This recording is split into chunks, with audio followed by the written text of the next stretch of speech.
안녕하십니까. 진행을 맡은 경상북도 교육청 유초등교육과 장학사 김은희입니다.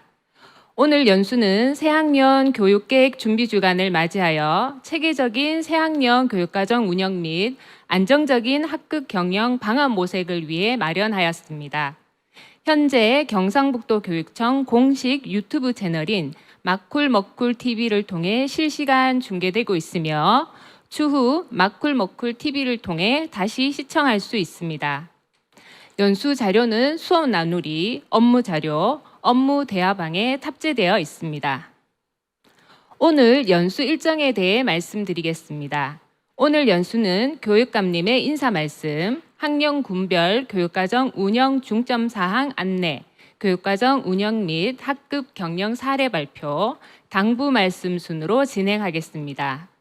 연수 중 질의사항이 있으신 경우 댓글창을 이용해 남겨주시면 정리하여 수업 나누리를 통해 답변 드리도록 하겠습니다. 5, 6학년 선생님들의 적극적인 참여 부탁드립니다.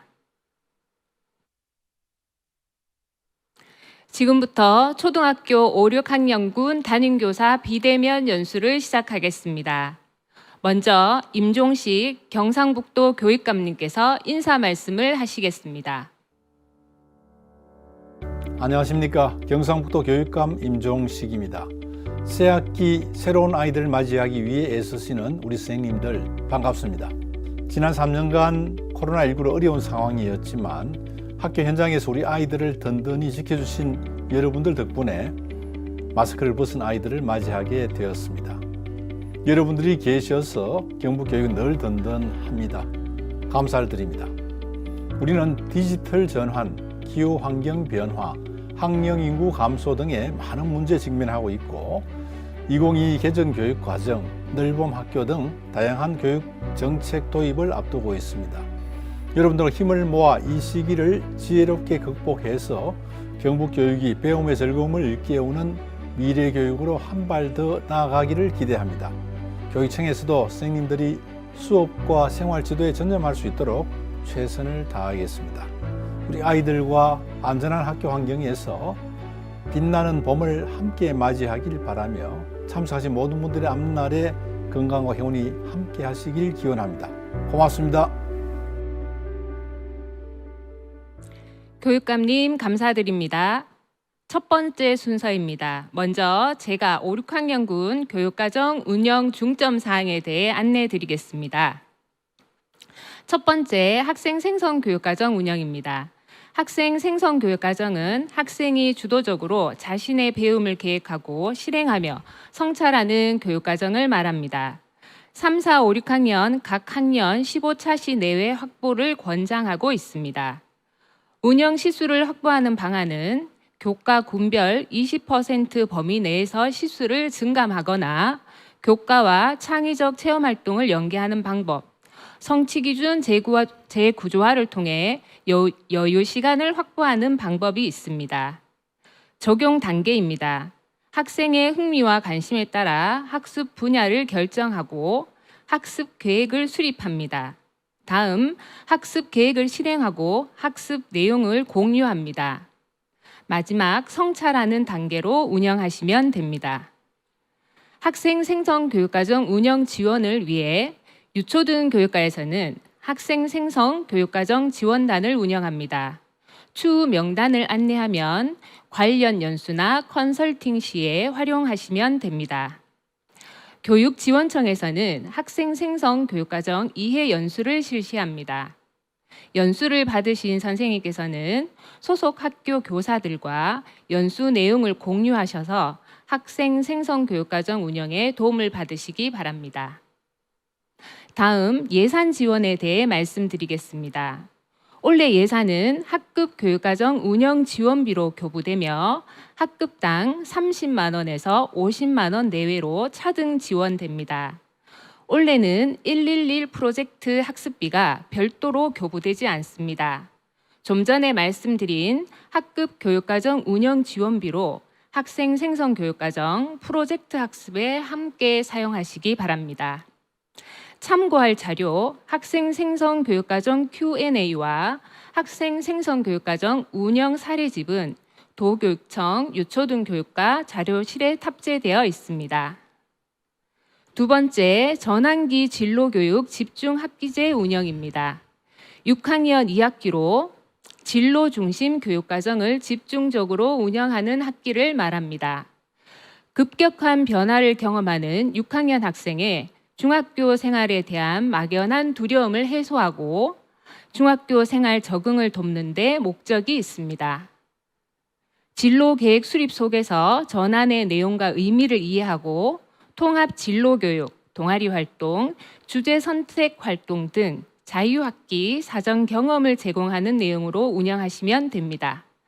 참고할 자료, 중학교 가는 길은 수업 나누리, 업무 자료, 업무별 자료실에 탑재되어 있습니다. 마지막 경제교육입니다. 경제교육 선도학급을 공모합니다. 6학년 대상 50학급 내외로 선정하며 사회과 및 창의적 체험활동 연계 경제교육 프로그램을 적용하고 경제교육 교수학습 자료 우수 사례를 공유하는 역할을 하게 됩니다. 경제교육 교수학습 자료인 쉽게 배우는 경제교육 첫걸음을 개발하여 보급하겠습니다. 6학년 10차시 내외로 구성된 자료집으로 교육과정 연계 경제교육에 활용하시기 바랍니다. 감사합니다. 이어서 대구교육대학교 안동부설초등학교 김아람 선생님께서 5, 6학년군 교육과정 운영 사례를 발표해 주시겠습니다. 네, 선생님 안녕하세요. 대구교대 안동부설초등학교 교사 김아람이라고 합니다. 저는 오늘 5, 6학년군 고학년 학생들과 함께하는 교육과정 운영 사례를 말씀드리려고 합니다. 이렇게도 수업할 수 있구나 편하게 들으시면서 저와 함께 2023학년도 교육과정을 어떻게 계획하고 꾸려나갈지 함께 고민하는 시간이 되셨으면 좋겠습니다. 선생님은 교육과정 하면 어떤 것들이 떠오르시나요? 학교 교육과정이나 학급 교육과정을 떠올릴 수도 있고요. 국가수준 교육과정이나 성취기준 혹은 국어, 수학, 사회 같은 교과목이 떠오르기도 합니다. 이렇게 교육과정 하면 떠올릴 수 있는 키워드들 중에 오늘은 학생 생성 교육과정을 중심으로 사례를 말씀드리고자 합니다. 학생 생성 교육과정은 학생이 자신의 배움을 스스로 계획하고 실행하며 성찰하는 경험의 총체라는 의미를 갖고 있는데요. 이렇게 뜻을 살펴보아도 도대체 구체적으로 수업을 어떻게 계획하고 운영해야 되는지는 여전히 고민이 되는 지점이 많습니다. 저는 2022학년도에 안동부설초등학교 5학년 학생 24명과 총 2번의 생성교육과정을 운영을 해보았는데요. 1학기에는 다양한 생물, 동물도 식물도 아닌 눈에 보이지 않는 작은 생물들, 다양한 생물들을 주제로 한 생물이 가득가득이라는 수업을 운영을 했습니다. 과학 교과와 연계해서 운영했기 때문에 어떻게 보면 교과형이라고도 볼 수 있겠습니다. 그리고 2학기에는 주제를 제한하지 않고 학생들의 관심사를 주제로 운영하는 개방형 교육과정 배움이 가득가득 수업을 운영을 해보았는데요. 학생들이 작성한 템플릿이나 결과물들을 중심으로 어떻게 운영했는지 조금 자세하게 말씀드리도록 하겠습니다. 먼저 생물이 가득가득 수업입니다. 저도 학생들도 처음으로 경험하는 학생 생성 교육 과정이었기 때문에 동학년 선생님들과 의논하여 어떻게 하면 할 수 있을까? 우리가 할 수 있는 범위가 어디까지일까를 먼저 의논하고 결정한 수업입니다. 그래서 주제를 완전히 개방해서 운영을 하기보다는 한 과학 교과에 나오는 다양한 생물과 우리 생활과 연계해서 생물, 그중에서도 동물이나 식물이 아닌 다양한 생물을 주제로 한 수업이었습니다. 가장 먼저 주제 관련 기본 학습을 했는데요. 학생들에게 그냥 다양한 생물에 대해서 너희가 알고 있는 것을 자유롭게 이야기 한번 나누어 보자 하니까 학생들이 기존에 배웠던 동물이나 식물에 대한 이야기뿐만 아니라 유튜브 등 다양한 매체에서 접한 굉장히 흥미로운 이야기들을 많이 했습니다. 그러다가 저희 반 학생이 한 명이 선생님 그런데요. 마리모는 동물이에요 식물이에요 하는 질문을 던졌고 그 질문에 학생들이 쫙 빠져들면서 자연스럽게 도대체 동물과 식물의 분류는 어떤 기준으로 할 수 있는지, 또 그에 속하지 않는 생물들은 우리가 무엇이라고 해야 되는지 이야기를 나누면서 자연스럽게 학생들의 선수학습과 배경 지식을 확인할 수 있었습니다. 그래서 이어서 이제 교과서에 보면 현미경으로 다양한 생물을 관찰하고 이제 그 분류를 해보는 활동들이 나오는데요. 그렇게 교과서 활동을 재구성해서 기본 학습을 한 다음에 본격적으로 학생 생성 교육 과정을 운영을 해보았습니다. 학생 생성 교육 과정은 아까 장학사님께서 말씀해 주신 대로 크게 계획, 실행, 공유, 성찰의 4단계를 따르는데요. 가장 먼저 계획 단계에서는 조금 이제 학급마다 조금씩 다르겠지만 가장 먼저 질문을 만들게 됩니다. 저희 반 같은 경우는 다양한 생물을 대주제로 한 학생 생성 교육 과정이었기 때문에 그동안 수업 시간에 배운 것과 관련해서 더 알고 싶은 것, 더 해보고 싶은 것을 몇 가지 생각하고 조사를 하는 자유 탐구를 먼저 시작을 했습니다. 여기 지금 화면에 보이시는 학생 같은 경우는 수업 시간에 버섯과 곰팡이를 배우면서 균사라는 것을 배웠는데, 그럼 균사가 도대체 어떤 역할이고 무엇이지 하는 궁금증에서 출발해서 조사를 하다 보니까 균사체, 버섯의 균사체를 이용해서 스티로폼을 만들 수 있다는 걸 알게 되었습니다. 그래서 이제 이 학생이 버섯 스티로폼을 실제로 만들 수 있을까? 만약에 만든다면 만들어서 일반 스티로폼과 비교해보고 무언가 환경보호와 관련이 있다는데 왜 관련이 있는지를 탐구해보고 싶다는 최종 탐구 질문을 생성할 수 있었습니다.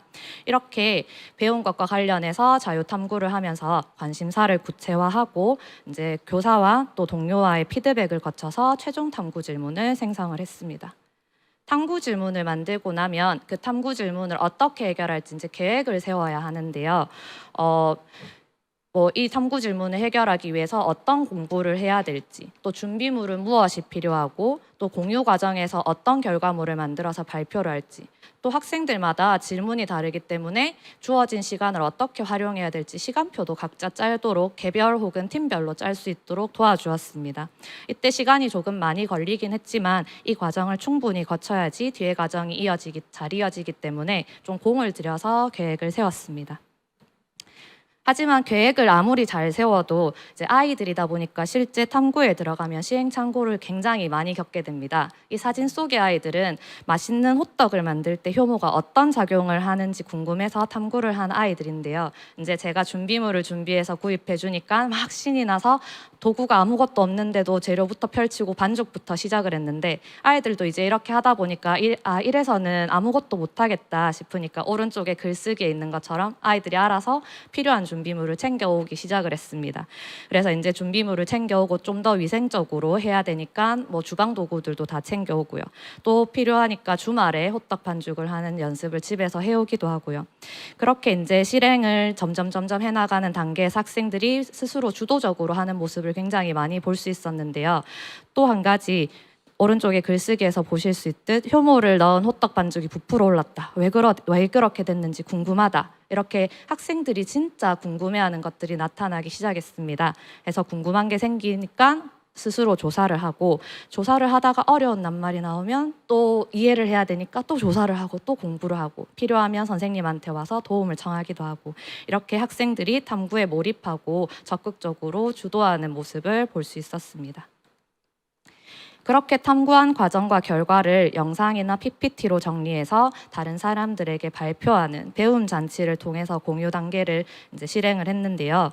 저희 생물이 가득 같은 경우는 5학년 전체가 함께한 수업이었기 때문에 강당에 테이블을 놓고 작은 부스를 만들어서 3, 4, 6학년들을 학생들을 초대해서 발표하는 방식으로 운영을 했습니다. 이 1시간 정도 운영을 했는데 손님들이 너무 많이 와서 아이들에게 끝나고 소감을 물어보았더니까 계속 똑같은 내용을 설명해야 돼서 너무 힘들었지만 또 뿌듯하고 재미도 있어서 다음에 또 해보고 싶다는 그런 소감을 남겼습니다.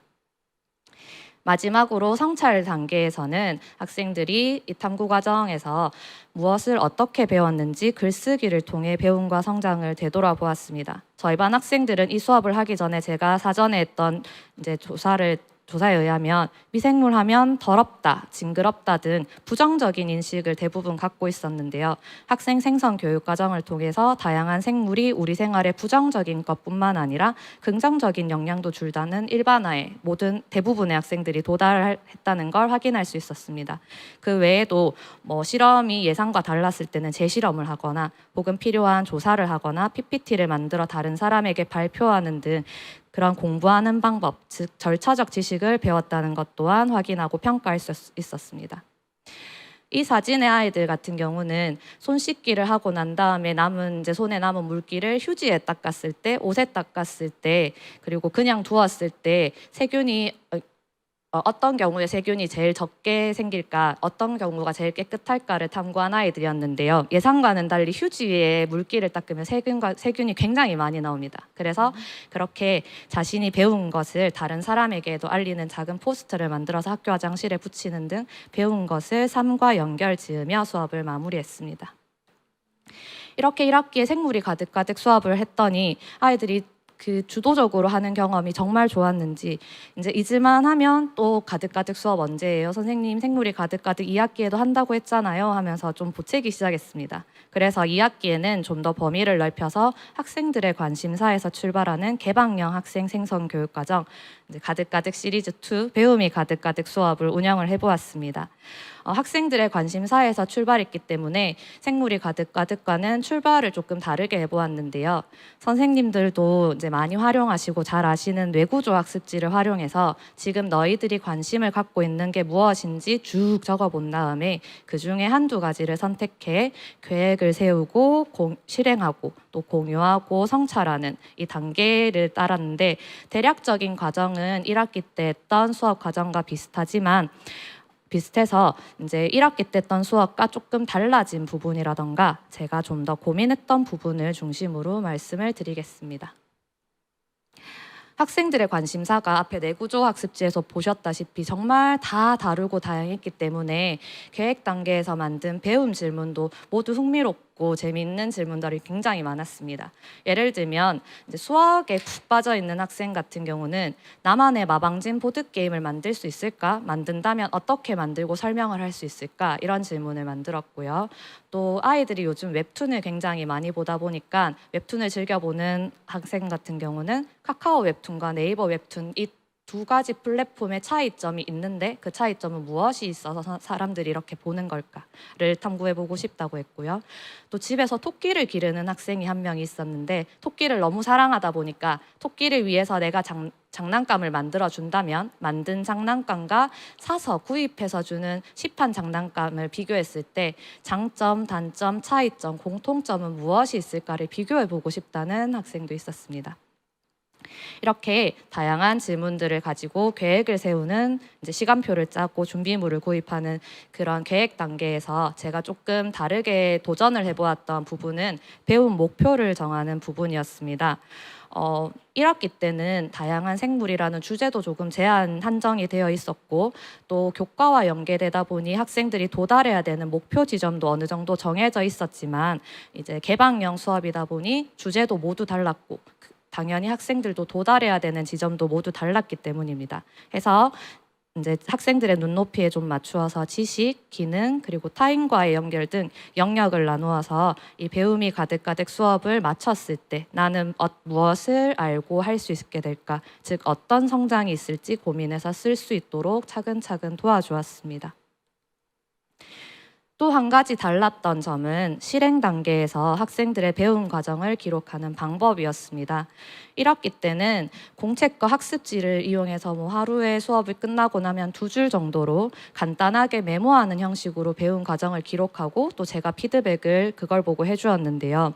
2학기 때는 배움 질문이 워낙 범위가 광범위하다 보니까 활동 범위도 넓어져서 다른 교실에 가서 활동을 하고 하는 학생들도 있었고 또 워낙 여러 방향에서 이제 접근을 하다 보니까 제가 피드백하기가 조금 더 어려워졌습니다. 그래서 매차시 배움 활동 내용을 간단하게 글로도 쓰고 또 사진도 한두 장 찍거나 영상을 만들면 캡처를 한다거나 해서 함께 기록을 하도록 이미지도 함께 기록을 하도록 했고요. 또 실시간으로 제가 확인하고 피드백을 줄 수 있도록 구글 슬라이드와 학급 SNS를 활용해 활용을 하였습니다. 마지막으로 성찰 단계에서는 이제 배움을 평가하는데 1학기 때 했던 글쓰기도 당연히 했지만 앞에서 학생들이 계획 단계에서 세운 배움 목표를 평가 기준으로 만들 수 있도록 지도를 한 다음에 이를 기준으로 학생들이 스스로 자기 평가를 할 수 있도록 하였습니다. 예를 들면 이 학생은 아까 앞에서 잠깐 예시로 보여드렸던 두 가지 웹툰 플랫폼을 비교하는 활동을 한 아이였는데요. 이 두 가지 웹툰 플랫폼을 비교하고 PPT를 만들어서 다른 사람들한테 도움을 주겠다 했는데 제가 5단 척도로 평가를 했었는데 위에 지식과 기능은 오른쪽에 갖게 본인 스스로도 잘했다는 평가를 했는 반면에 마지막에 보시면 다른 사람에게 상황에 따라 다른 플랫폼을 사용할 수 있는 도움을 줄 수 있다는 또 의외로 부족했다 왼쪽에 가깝게 평가를 했는 걸 보실 수 있습니다. 그래서 성찰 글쓰기를 할 때 이렇게 왜 스스로에게 이런 평가 점수를 주었는지도 함께 쓰도록 제가 요청을 했는데요. 이 학생 같은 경우는 왜 이런 평가를 했는지 살펴보니까 다른 사람에게 상황에 따라 다른 플랫폼을 사용하는 도움을 주려면 각각의 플랫폼에서 유명한 웹툰이나 장르도 말을 해줬어야 됐는데 그 각각의 플랫폼 특성에 집중하느라 많이는 전달하지 못했기 때문이다. 이렇게 스스로가 굉장히 냉정하게 아이들이 평가를 의외로 하는 모습, 의외로 굉장히 잘합니다. 그래서 이렇게 스스로 평가까지 하면서 두 번째 학생 생성 교육 과정을 마무리를 했습니다. 이렇게 제 나름대로는 정말 고민을 많이 해서 두 번의 생성 교육 과정을 경험하고 또 운영을 해보았지만 2023학년도에도 저 이제 다시 또 5학년을 맡게 되었는데요. 올해 아이들과는 학생 생성 교육 과정을 어떻게 운영하지 하면 고민을 해보면 여전히 이제 물음표가 가득하고 어려운 부분이 많습니다. 그래서 이 앞에 두 가지 작년 사례를 정리하면서 이렇게 보면 어떨까 하고 제 나름대로 5가지를 정리를 해보았습니다. 첫 번째는 고민과 선택이라는 키워드입니다. 학생 생성 교육 과정은 시작부터 끝까지 고민과 선택의 연속이라고 볼 수 있습니다. 특히 시작 단계에서 이제 다른 수업 도 그렇지만 고려해야 될 사항이 굉장히 많은데요. 예를 들면 운영 형태를 주제에 제한을 둔 주제형으로 할 것인지 아니면 어떤 교과와 연계한 교과형으로 운영을 할 것인지 아니면 학생들의 관심사 전부를 주제로 한 개방형을 할 것인지부터 선택을 해야 합니다.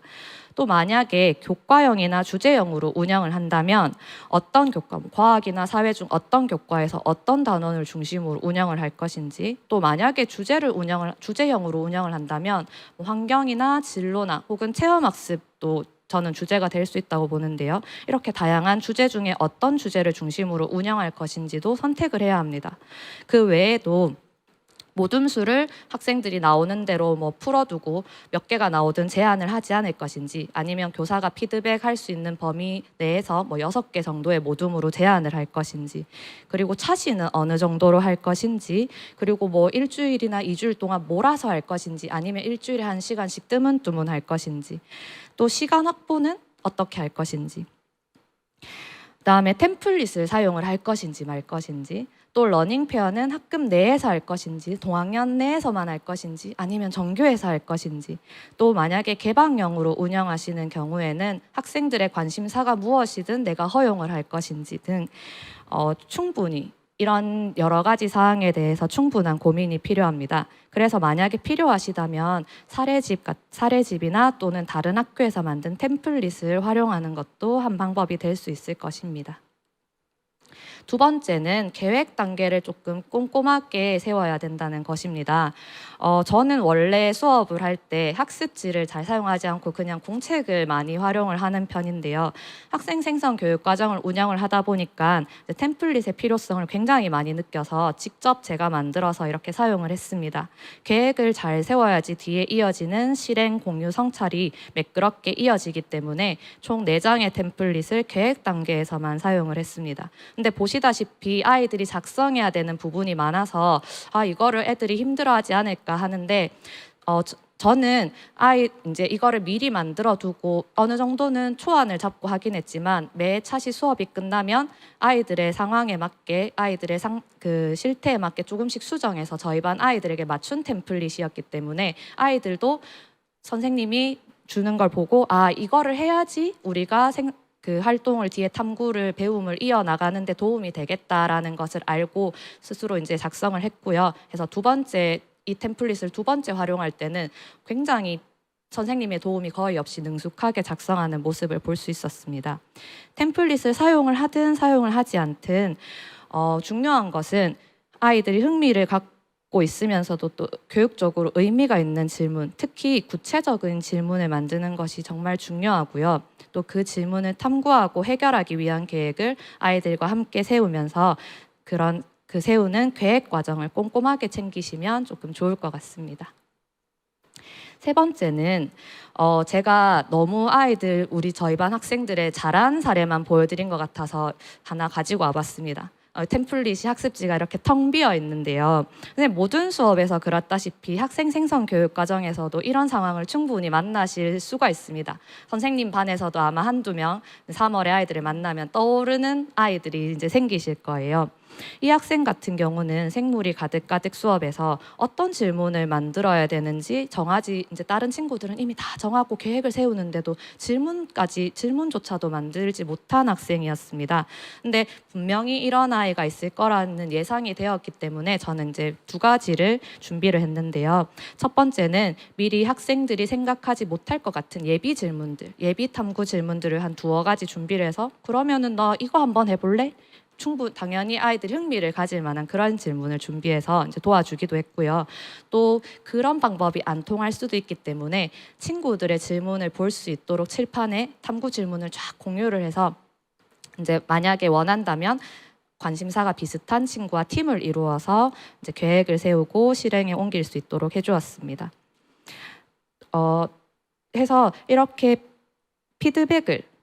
그러니까 이렇게 학생들의 어려움을 미리 예상을 하고 줄 수 있는 선생님의 계획적 도움, 피드백을 주어야 하는데요. 또 한 가지 사례를 보시면 이 학생 같은 경우는 이제 생물이 가득가득해서 세균에 관심이 생겨서 진짜 우리가 사용하는 여러 가지 물건에 세균이 많은지 확인을 해보고 싶어요. 이렇게 굉장히 추상적인 질문을 가지고 왔습니다. 그래서 그러면은 어떤 물건을 해보고 싶은지 몇 개 정도 정해볼까? 5개, 10개 이렇게 이야기를 하길래 너무 많으니까 한 3가지만 정해볼까? 하니까 학생이 휴대폰, 수세미 이렇게 해보겠다고 정해왔는데 그러면 땡땡아 너 세균은 어떻게 확인을 해볼까? 이렇게 질문 형태로 피드백을 주니까 학생이 또 돌아가서 막 찾아보고 선생님 세균 측정기라는 게 있는데 그걸 한번 해볼게요. 근데 그게 굉장히 비싸니까 그러면 세균 배양 배지라는 게 있는데 그걸 한번 해볼래? 이런 식으로 계속 피드백을 주고받으면서 최종 탐구 질문을 만들 수 있도록 도와주었습니다. 또 한 가지는 이제 아까 말씀드린 마방진을 만드는 학생 같은 경우는 이 아이는 워낙 수학에 관심이 많았기 때문에 마방진도 능숙하게 풀 줄 알고 그 원리도 충분히 설명을 잘하는 학생이다 보니까 그냥 그 활동에만 집중을 하고 있었는데요. 그래서 제가 옆에 쓱 가서 얘야 마방진은 근데 왜 마방진이야? 마방진은 무슨 뜻이고 언제부터 시작된 거야? 하니까 그 아이가 그러게요 해서 막 찾아보더니 선생님 마방진은 전쟁할 때 썼던 전략이래요. 근데 마기말하는데 왜 마기말까요? 이렇게 스스로 꼬리를 무는 질문을 만들어가면서 탐구하도록 제가 도와주었습니다. 그래서 이렇게 아이들의 어려움을 도와주고 한 단계 더 나아가도록 지원하는 피드백을 꼭 준비하셨으면 좋겠습니다. 또 한 가지는요, 무엇을 위한 배움인가에 대한 고민입니다. 예를 들면 저는 생물이 가득가득 수업을 마쳤을 때 학생들이 우리 눈에 어떤 탐구를 하든지 간에 학생들이 우리 눈에 보이거나 보이지 않는 다양한 생물이 존재하고 그 생물들은 인간과 긍정적인 또는 부정적인 영향을 주고받는다라는 저 나름대로의 목표 지점을 미리 정해두었습니다. 그래서 이렇게 나름대로의 수업의 방향을 정해두었기 때문에 학생들에게 일관성 있는 피드백을 줄 수 있었습니다. 이렇게 꼭 알아야 되는 내용, 그리고 할 수 있어야 되는 기능, 가져야 되는 태도 등을 고민해서 학습 목표와 평가 기준을 먼저 고민하고 수업의 방향을 정해서 활동만 남는 수업이 아닌 의미 있는 수업이 되도록 하시면 좋겠습니다.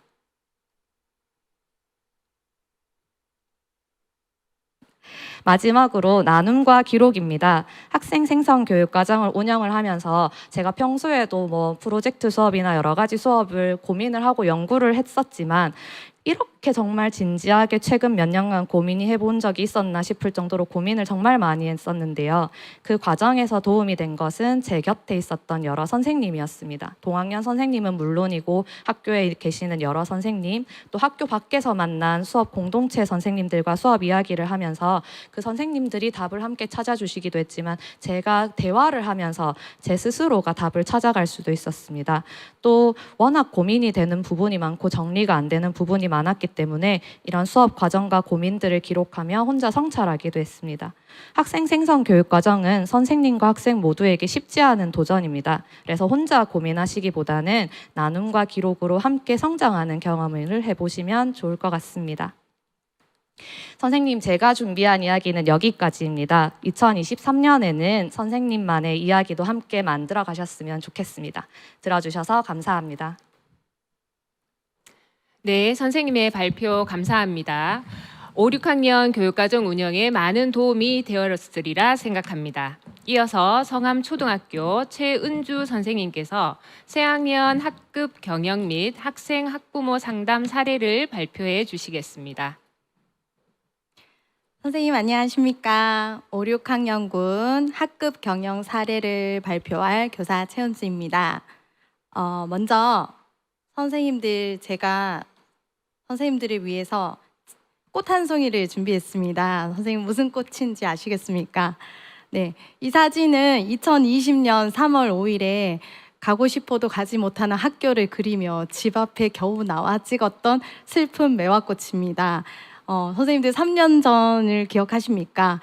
아이들이 교실에 없는 한 번도 겪어보지 못한 교육 현장에서의 혼란과 한 번도 해보지 못한 온라인 수업, 이 모든 힘듦을 3년 동안 견뎌오시고 그리고 이 힘듦을 이겨내신 선생님들 정말 애쓰셨습니다. 정말 수고 많으셨고요.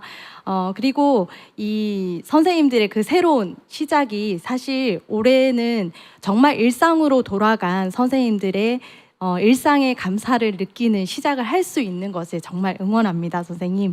그래서 저는 오늘 제 이야기는 특별한 것이 아니라 모든 5학년 선생님들이 살아오셨던 그 삶과 같은 저의 삶의 이야기로 들어주셨으면 될 것 같습니다.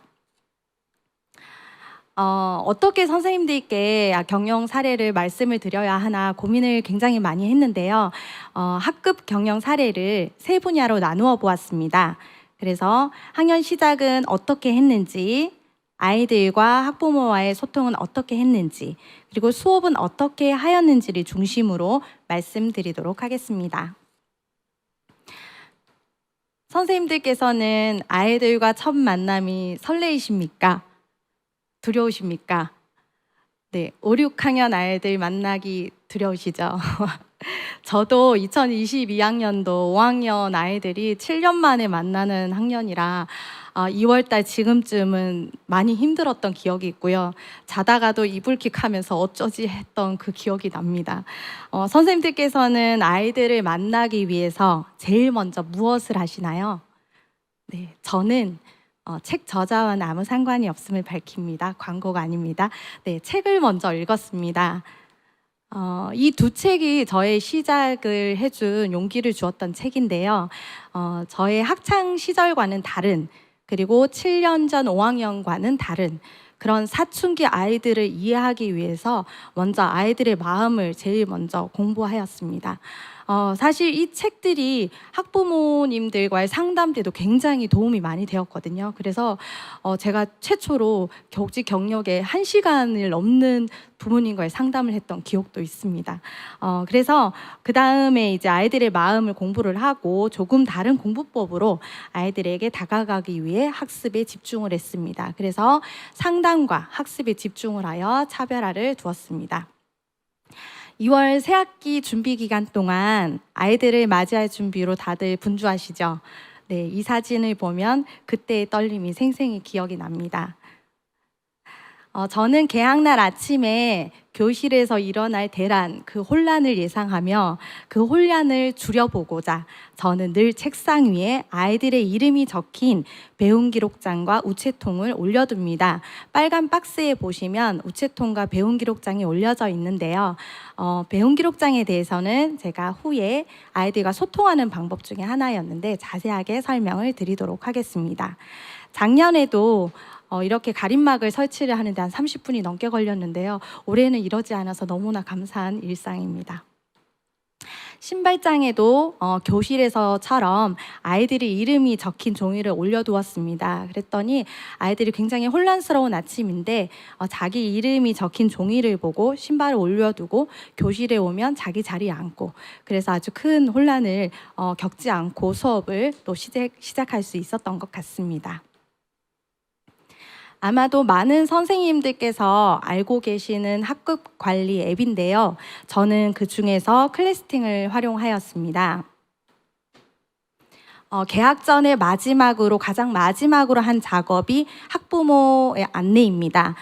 클래스팅으로 개학 전에 교실 모습을 적은 부분과 그다음에 간단한 인사말로 부모님들께 가입하시길 인사를 드리고, 그리고 첫 만남을 시작하게 되었습니다. 그 다음은 두 번째는 소통인데요. 제가 학생들과 학부모님들과 어떻게 소통을 하였는지 저의 이야기를 들려드리도록 하겠습니다. 먼저 아이들과의 소통에 대해서 말씀드리겠습니다. 저의 학급 경영관이기도 한데요. 아이들과 크게 4가지를 함께 했습니다.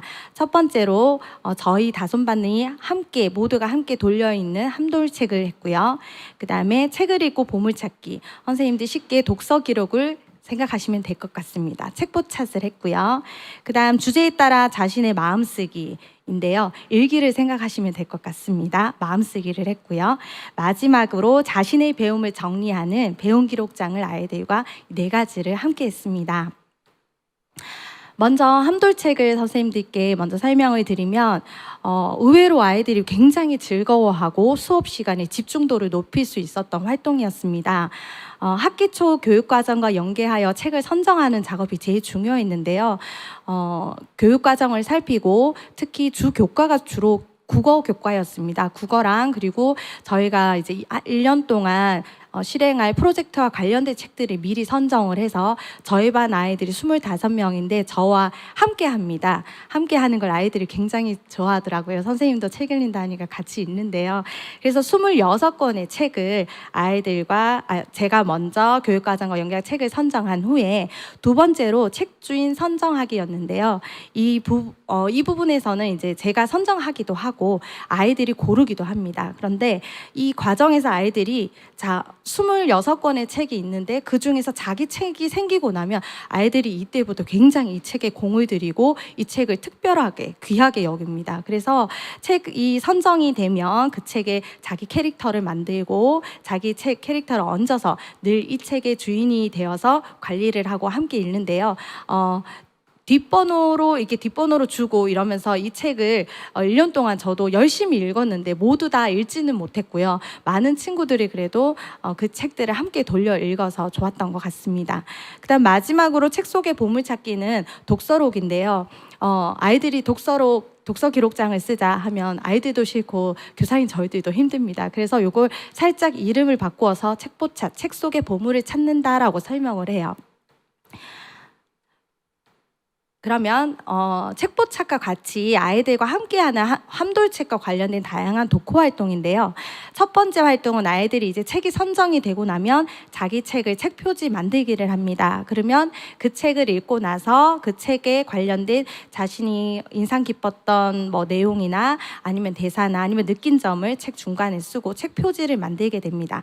그리고 나서 중간에 있는 사진은 저희가 책보찻 달력으로도 활용을 했는데요. 책보찻을 사실 열심히 했는데 저희가 올해 저희 친구 아이들 이거 마지막으로 보니까 8개까지밖에 못했더라고요. 그래서 방법이 있습니다. 쉽게 말해서 여기 지금 책보찻 3번이 있으면 책을 읽고 문제 만들기라고 되어 있는데요. 그 책을 읽고 나서 문제를 만들어서 문제 답을 숨겨두고 그 친구들이 답을 찾고 이런 활동을 하였습니다. 그리고 책과 관련된 다양한 활동을 예시 자료 보셨습니다. 그 다음 선생님들이 보시는 것이 책포차트인데요. 아이들이 쓰라고 하면 굉장히 싫어하잖아요. 그래서 간단한 활동으로 시작했습니다. 책 표지, 책 제목 꾸미기 또는 삼행시 짓기. 조금 5학년이라서 난이도를 조금 두기도 했는데요. 그렇다고 너무 어려운 것만 있으면 아이들이 싫어하는데 그림 그리기도 아이들이 굉장히 재밌어하고요.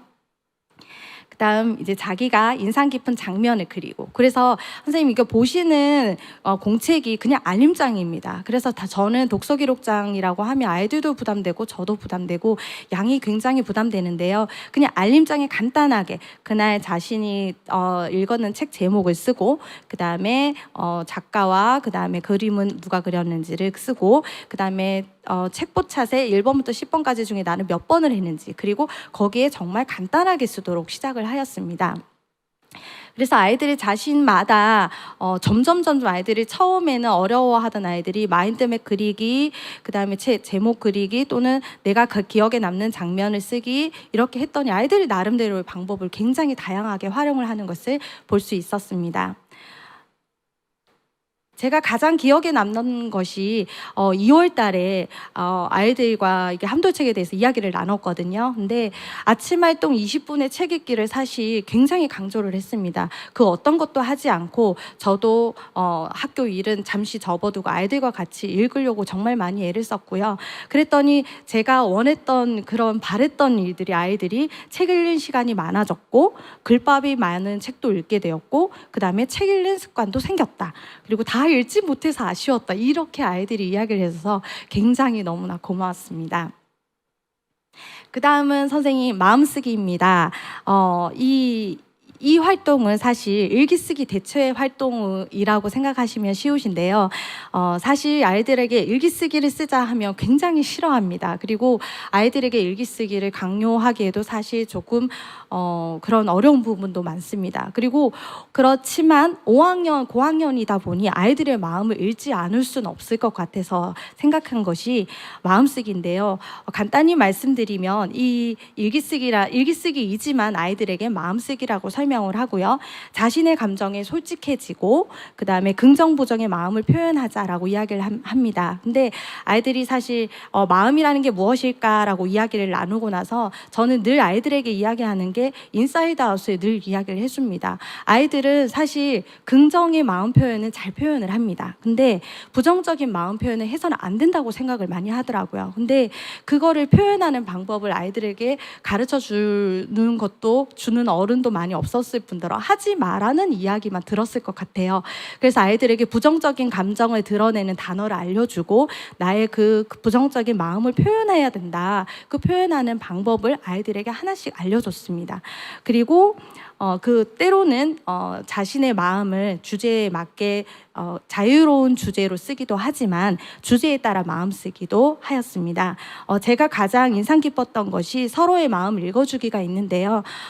이 마음 쓰기가 사실 5학년 아이들에게 가장 공감을 할 수 있었고 저와 아이들과 소통하는 가장 큰 길과 같은 역할을 하였고요. 그리고 아이들과도 서로 마음을 읽어주는 큰 역할을 했던 것 같습니다.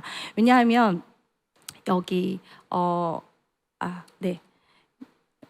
먼저 마음쓰기 처음으로 시작한 것이 아이들이 시작할 때 그렇게 얘기하면서 자신의 마음을 표현하는 것이 중요하다라고 이야기를 하고 나서는 1년 동안에 내 마음을 쓰는 것이니 작가는 누구겠느냐 이렇게 얘기를 하는 게 아이들이 저입니다. 저 이렇게 얘기하니까 그럼 너희들이 작가가 되지 않느냐? 그러면 너희들이 책 표지를 만들어 보아라 이렇게 이야기를 했어요. 그랬더니 아이들이 처음에는 굉장히 고민을 하더니 그다음에 나만의 책으로 공책으로 나만의 책으로 책 표지를 정말 열심히 아이들이 그리기 시작했습니다. 그래서 이 아이들마다 다들 특성이 있어요. 되게 신기하게. 그리고 마음쓰기 공책의 아이들에게 이 표지는 어떻게 이거는 무슨 뜻이야 라고 하면 아이들 나름의 그 이유가 있고 그리고 그 나름의 이유를 잘 담아내고 그 마음을 이 마음쓰기 공책에 다 쏟아내더라고요. 그래서 이 책 표지 만드는 작업을 굉장히 중요하게 아이들과 다뤘습니다. 그래서 제가 아까 말씀드리려고 했는 부분이 이 부분인데요. 친구들의 마음을 읽어주기. 왼쪽에 보신 아이의 그 마음은 제가 부정적인 단어를 먼저 쓰고 오늘 나의 마음을 쓰고 아침에 썼거든요. 쓰고 그 다음에 나의 마음을 두세 줄 적어보세요 라고 해요. 근데 이렇게 많이 아이들이 쓰더라고요. 두세 줄만 써도 돼. 그러니까 아이들이 이렇게 글을 많이 쓰는 친구도 있지만 글쓰기를 어려워하는 친구들이 있기 때문에 한두 줄만 써도 돼 라고 늘 이야기를 하거든요. 괜찮아, 네 마음만 표현하면 돼 이렇게 얘기하거든요. 근데 이 친구 시간이 갈수록 아이들이 자신의 마음을 굉장히 길게 표현을 하기도 했고요. 그리고 오른쪽에 아이의 그 글을 보시면 빨간 박스를 보시면 빨간 박스가 저는 이제 주제 마음 일기를 한 번씩 나눠줍니다. 그러면 아이들이 주제는 친구들끼리 읽어볼 수도 있다는 걸 알거든요. 그리고 나서 바꿔서 그 친구의 마음을 읽어줘라고 얘기를 해줘요. 그러면 빨간 박스에 이 친구가 이렇게 표현을 해줬는데 제가 답글을 적어주는 것보다 아이들 친구들이 답글 적어주는 걸 더 재밌어하고 더 고마워하고 그 마음을 공감을 해주는 걸 굉장히 고마워하더라고요. 그래서 이런 공감대가 생기니까 아이들이 어떤 다투는 일이 생기더라도 아이들이 이해를 하고 그리고 제가 가장 느꼈던 것이 사실 선생님도 5, 6학년 수업하시면 화나시는 일 많으시잖아요. 그러면 아이에게 은주야 너 남아봐 이렇게 얘기하지 않고 은주야 오늘 선생님이랑 마음 나눠볼까? 그럼 아이도 네 이렇게 얘기를 하고 말하는 저도 조금 더 그 아이의 마음이 읽어지는 그런 시간이 되었습니다. 그래서 정말 선생님들에게 이 활동을 적극 추천합니다. 그 다음은 선생님 배움 기록장이라고 해서 제가 새학기 첫날 개학날에 아이들 책상에 올려두는 자료로 말씀드렸는데요. 사실 이것은 코로나로 인한 변화된 수업 방법의 일환이었습니다.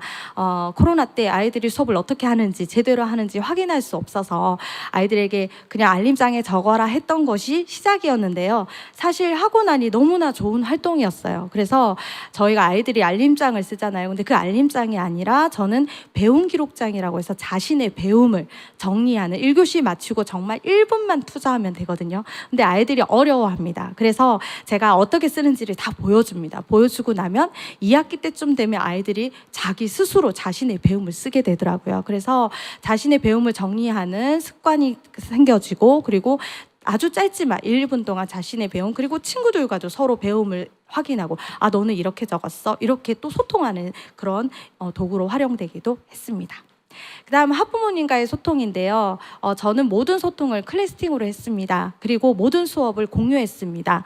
아이들 사진도 공유를 하고요. 프로젝트 수업 내용도 1학기, 2학기 내용별로 계획과 모든 단계를 부모님들께 안내를 드렸고 알림장은 꼭 필요한 준비물을 준비해 달라고 알림장으로 또 안내를 드렸고요.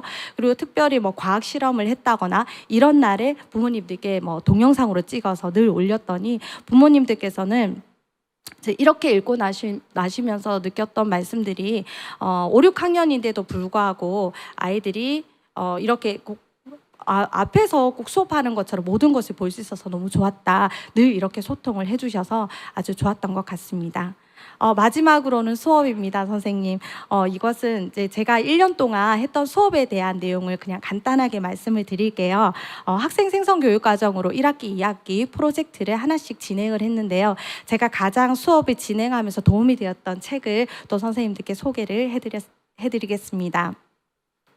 먼저 수업에 있어서는 동학년 선생님들과의 협력이 가장 중요했습니다. 그래서 작지만 5학년이다 보니 아이들의 생활지도, 휴대폰 사용부터 시작해서 꼼꼼하게 동학년 선생님들과 똑같이 아이들과 생활지도를 했고요. 그리고 2월 달부터 선생님들과 같이 교육과정 재구성을 하였습니다. 지도서를 살피고 교과서를 살펴서 올해는 아이들에게 어떤 수업을 하면 좋을지에 대해서 많은 선생님들과 협력을 하면서 수업에 대해서 나누었습니다. 그래서 수업에 대해서 간단하게 1학기 때 2학기로 나누어서 수업을 했습니다. 1학기 때는 어서와 한국은 처음이지라고 해서 사회교과를 주로 아이들이 많이 어려워하는 내용이 많아서 선생님들이 쉬운 내용으로 조금 하면 좋겠다 해서 프로젝트로 짰고요. 2학기 때는 실과와 국어교과를 중심으로 해서 진로 프로젝트로 아이들에게 꿈을 심어보고자 선생님들과 또 이렇게 프로젝트 수업으로 구안을 했습니다. 1학기 수업에 대해서 간단히 말씀드리면 사회교과를 내가 지역의 전문가가 되어서 외국인 저희 영어 선생님 다니엘 선생님 계시거든요. 그 선생님들에게 자신의 지역을 소개하는 그러한 아이들에게 설정을 해주었습니다. 그래서 그 지역의 전문가가 되어서 사회 국어 교과에서는 기행문을 쓰는 단원이 있었거든요. 그래서 사회랑 국어랑 음악 미술 창체력 교과로 중심으로 수업을 짰습니다. 그래서 아이들에게 실제로 어디 가봤느냐, 사회 시간에 굉장히 지겨운데 이 지겨운 활동을 어디 가봤느냐 해서 자신의 가본 곳을 중심으로 자신의 그 지역의 전문가로 세웠습니다. 그래서 아이들이 스스로 어떻게 이 단원을 하면 다니엘 선생님께 우리가 전할 수 있을까 아이들에게 던져주고 너희들은 어떻게 했으면 좋겠니 하니까 아이들끼리 이런 내용을 하면 좋을 것 같아요 라고 모든 별로 이렇게 아이들이 이야기를 나눴고요. 그리고 한돌책과 같이 엮었던 그 책도 같이 아이들과 책을 찾아보며 지역이다 보니 책을 찾는 활동이 굉장히 많았습니다. 그래서 책을 함께 공유를 해서 강원도에는 뭐가 있고 경기도에는 뭐가 있구나 같이 공유를 할 수 있었고요. 그리고 마지막으로 프로젝트 축제를 하기 위해서 이 지역의 어떤 내용을 중심적인 내용을 지역의 전문가들과 아이들과 같이 이제 축제를 위한 그 지역의 전문 사진을 아이들이 직접 작성을 하였거든요. 그래서 그 지역의 특성에 따라 아이들마다 다들 지역의 특성을 잘 찾아서 또 이렇게 잘 만들더라고요. 그래서 하나밖에 없는 책자도 본인이 직접 만들었고요. 그래서 실제로 축제 때는 축제 전에도 그랬지만 이 모든 자료를 아이들과 함께 공유를 하면서 또 부족한 건 무엇이 있는지 저 지역에 가니까 저런 것이 있네 아이들 스스로 또 확인할 수 있는 시간이었습니다. 이거는 아까 제가 말씀드린 마음쓰기입니다, 선생님. 그래서 마음쓰기에 또 이렇게 이야기를 나누어서 친구들과 또 서로의 배움과 성장을 확인할 수 있는 시간이 되었습니다. 그다음 두 번째는 아이들과 진로 프로젝트로 아이들과 꿈꾸는 나라는 단어를 설정하게 되었는데요. 간단히 실거랑 국어랑 음악을 주 교과로 하여서 아이들과 수업을 진행하였습니다. 아이들에게 진로 페스티벌을 하게 될 것인데 이때 너희들의 자신이 가진 그 직업에 대해서 소개를 해야 된다. 너희들이 이제 그러면 거기에 대해서 무엇을 해야 될지 우리 생각해보자 라고 질문을 던졌더니 아이들이 실제로 이런 첫날 아이들에게 이야기를 했더니 진로를 얘기를 하니까 5학년 아이들이 진로를 굉장히 고민을 하잖아요. 근데 선생님 저는 뭐가 되고 싶어요? 라는 얘기하지 않고요. 선생님 제가 잘할 수 있을까요? 로 아이들이 많이 이야기를 하더라고요. 그래서 굉장히 인상 깊었고 아이들이 이야기하는 과정에서 자기 진로를 찾아가는 과정에서 나 자신을 돌아보고 나 자신을 알아가고 내가 잘하는 것을 알아가고 그 과정에서 아이들이 내 꿈을 찾아가는 과정이 굉장히 즐거웠고 재밌었습니다. 그래서 아이들이 찾은 꿈이고요. 사실 이 프로젝트를 하면서 가장 인상 깊었던 것이 어떤 한 아이가 선생님 저는 꿈이 없어요 했는데 나중에 마지막에 프로젝트 때는 선생님 저는 꿈이 바뀌었어요 이러면서도 당황하지 않고 그 꿈을 다시 그 꿈에 대해서 자기 진로에 대해서 다시 찾아보는 그러한 아이를 보면서 굉장히 뿌듯했습니다. 사실 선생님 5학년 너무 힘듭니다. 그리고 시간이 없습니다. 그래서 쉬는 시간을 굉장히 많이 활용했고요. 그래서 프로젝트 끝나면 아이들과 축제를 했고요. 이벤트도 한 번씩 했고요. 그리고 개은죽도 키우고 그리고 저는 시간을 정말 많이 쪼갰는데요. 점심시간에 밥을 먹고 산책 나가고 그다음에 가을도 만나고 또 놀이도 하고 이런 활동 소소한 일상을 많이 활용했습니다. 도움되는 사이트도 선생님들 하나씩 제가 안내를 드리고요. 그리고 책도 제가 이 4가지 책을 굉장히 도움을 많이 받았습니다. 선생님들 정말 부족한 이야기 들어주셔서 감사하고요. 경북의 5, 6학년 모든 선생님들을 응원합니다. 감사합니다. 네, 선생님의 발표 감사합니다. 고학년 학급 경영과 학생, 학부모 상담에 많은 도움이 되리라 생각합니다. 마지막으로 경상북도 교육청 유초등 교육과 김희수 과장님께서 당부 말씀을 하시겠습니다. 예, 5, 6학년 선생님 안녕하십니까? 유초등 교육과장 김희수입니다. 반갑습니다. 앞서 1년 동안 실천한 사례를 짧은 시간을 들였음에도 불구하고 효과적으로 발표해 주신 우리 두 분 선생님께 정말로 고맙다는 말씀드립니다. 부설초 김아람 선생님, 성암초 최원주 선생님 감사드립니다. 고맙습니다. 저는 세 가지만 말씀을 드리겠습니다. 첫째는 2022 개정 교육과정에 따른 시행이 내년부터 1, 2학년 연차적으로 이제 2개 학년씩 초등은 적용이 됩니다. 학교에서 여기에 대한 대비를 좀 해주시고 전반적으로 큰 흐름 두 가지만을 말씀을 드린다면은 2022 개정 교육과정에서는 교육과정 구성의 중점에서 이렇게 밝히고 있습니다. 미래 사회가 요구하는 핵심 역량을 길러서 포용성과 창의성을 지닌 그러한 주도적인 사람으로 만드는 데 중점을 둔다라고 분명하게 밝히고 있습니다. 여기서 밝혔듯이 핵심 역량, 즉 역량과 주도성, 주도적인 사람으로 기르는 것. 에듀케이션 2030에서 우리가 익히 보아왔듯이 강조하는 것은 결국은 역량하고 학습자의 행위 주체성 이 두 가지를 이번 교육 과정에서 굉장히 강조하는 것으로 볼 수가 있습니다. 그래서 여기서 잠시 짚어본다면은 역량이란 지식과 기능, 가치, 태도를 습득하고 이러한 것들을 주어진 복잡한 상황에서 문제를 효과적으로 해결하기 위해서 지식, 기능, 가치, 태도를 다시 동원해내고 적용하는 그런 능력이라고 이렇게 풀이해 놓은 것을 본 적이 있습니다. 여기서 이제 우리가 놓쳐서는 안 될 부분은 마치 역량을 기르기 위해서 지식, 기능, 가치, 태도를 소홀히 해도 된다라는 오류에 빠질 수 있는데 그렇지 않다. 그러한 지식, 기능, 가치, 태도를 먼저 확고히 한 다음에 역량 교육이 가능하다라는 것으로 생각을 해야 할 것입니다. 학습자의 행위 주체성과 관련해서는 주도적인 사람을 기른다라고 밝혔고 또 우리도 교육과정 우리 9대 전략에서 우리는 학습자 주도형 수업을 지향한다라고 우리 교육청에서 그렇게 밝혔습니다. 학습자 주도성은 우리가 흔히 자칫 잘못 생각하면은 원하는 것을 마음대로 할 수 있다라고 생각할 수 있지만은 그것과는 조금 거리가 있습니다. 우선 주도성, 주체적인 행위는 사람이 살아가면서 자기의 삶을 주체성을 가지고 개척해 나간다라는 그런 측면에서 봤을 때 목적의식을 가지고 거기에 대해서 시간과 목적 달성을 위한 시간과 노력을 투자하고 그리고 그러한 과정의 일련의 과정들을 자기 스스로 성찰할 수 있는 것 그리고 모든 일련의 행동이 끝났을 때 그것들을 다시 한번 돌아보고 책임질 수 있는 그러한 과정이 다 이루어졌을 때 행위 주체성이 성립이 됐다라고 볼 수 있습니다.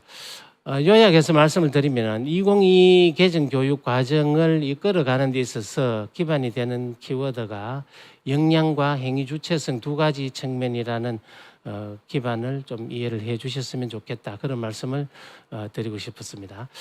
그 다음에 두 번째로는 이제 인성교육과 생활지도와 관련해서 드리고 싶은 말씀인데 새 학기가 되면은 여러 가지 우리가 프로그램으로 학급 관계 맺기 프로그램을 많이 운영을 하는 것으로 알고 있습니다. 참 좋은 현상이라고 봅니다. 또 어떤 의미에서는 반드시 그렇게 해 주어야 하지 않느냐 이런 생각도 하고 있습니다. 그럼에도 불구하고 이제 학생 간의 관계 또는 교사 학생, 교사 학부모 또 교사 간에 서로의 신뢰가 깨어져서 가슴 아파하는 일들을 흔히 볼 수가 있습니다. 흔하게 보는 사례로 담임 바꾸어 주세요라는 그러한 민원도 간혹 생기기도 합니다. 그래서 새학기에 이런 일들이 좀 없으면 좋겠다라는 그런 간절한 마음을 가지고 있습니다. 그러려면 어떻게 하면 좋을 것인가를 생각해 보니까 한마디로 모두가 관계의 모든 것들이 기인하는 것으로 볼 때 그 관계를 좀 따뜻하고 서로 배려하고 또 존중해주고 또 감사하는 마음을 갖는 그런 따뜻한 관계를 유지하는 그런 문화가 학교에서 좀 형성이 되었으면 좋겠다. 또 그러한 문화를 학급에서 우리 선생님들이 이끌어 가시고 선생님들 간에도 서로 그러한 문화로 좋은 이야기도 해주시고 존중하는 문화로 이끌어 주시면은 좋겠습니다. 그 말씀을 드리고 싶었습니다. 그래서 원래 우리 5, 6학년을 맡으신 학급에서는 한 번도 그러한 어려움을 겪는 일이 없었으면 하는 그런 간절한 소망을 가지고 있습니다. 좋은 관계가 유지될 수 있기를 다시 한번 간절히 소망합니다. 세 번째는 이제 전체적으로 모일 계획이 흔하지 않기 때문에 우리가 모두 서로 각자가 경계해주고 안내하는 마음에서 교원의 복무와 관련해서 또 말씀을 드리고 싶습니다. 좀 더 구체적으로 말씀을 드린다면은 우리가 흔히 알고 있는 우리 신분이 가지고 있는 교원으로서의 품위 유지의 의무, 성실의 의무 이런 부분을 말씀을 드리고 싶습니다. 한 단계 더 나가서 말씀을 드리면 이제 그 구체적으로 우리가 금지하고 있는 4대 비위라든지 음주운전과 관련된 내용들이 해당이 됩니다. 4대 비위와 관련해서는 금품, 향응, 수수, 성적 조작, 뭐 초등에서야 이런 일은 없겠습니다만은 그래도 사소한 일들이 이러한 일들과 연결될 수는 충분히 있습니다. 했는 행위가 말 내용만 들어봐서는 엄청나고 설마 그런 일이라고 생각하실 수 있습니다만은 가볍게 생각했는 것들이 간혹 안타깝게도 이렇게 연결이 되어서 그런 일들을 겪는 분들을 보면서 너무나 안타까웠습니다. 이러한 그 성실의 의무와 관련된 부분 또 상습 폭행 우리 학교에서는 체벌로 볼 수가 있겠습니다. 체벌, 뭐 아동 학대라든지 언어 폭력 이런 부분들도 자주 품위 유지 의무와 관련해서 문제가 되기도 합니다. 성폭력 등 성비위와 관련된 것, 그다음에 음주운전 이런 부분들이 전부 교원 품위 유지 의무와 관련되는 내용들인데 이 중에서도 흔하지 않게만 자주 발생하는 것이 아마 음주운전이 조금 있는 것 같습니다. 그래서 주변에 예기치 않게 그런 일들을 당하신 분들이 본인도 너무너무 안타까워하시고 지켜보는 저희들도 너무나 가슴이 아팠습니다. 그래서 원래는 우리 학교에서 이런 일들이 한 건도 발생하지 않고 좋은 관계 문화가 형성되었으면 좋겠다 하는 간절한 바람을 말씀을 드렸습니다. 특히 5학년, 6학년은 학생들이 성장함에 따라서 굉장히 생활 지도가 힘든 학년 중에 하나로 알려져 있는데 그럼에도 불구하고 5, 6학년을 맡아주신 우리 선생님들께 다시 한번 고맙다는 말씀을 드립니다. 선생님들께서 건강하셔야지 우리 학생들도 또 즐겁고 건강하게 뛰놀 수 있을 것 같습니다. 몸과 마음이 모두 건강한 한 해, 행복한 한 해 되시기를 간절히 바랍니다. 고맙습니다. 과장님 감사드립니다. 유튜브 및 게시판 댓글로 의견을 주신 모든 선생님들께 감사드리며 주신 의견은 교육과정 정책 추진에 적극 참조하겠으며 답변이 필요한 사항은 수업 나누리 게시판을 통해 안내해 드리겠습니다. 새로운 학년도가 시작됩니다. 새로운 교육과정, 새로운 아이들을 맞이하시는 여러 선생님들의 또 다른 시작을 힘차게 응원합니다. 이상으로 초등학교 5, 6학년군 담임교사 비대면 연수를 모두 마치겠습니다. 감사합니다.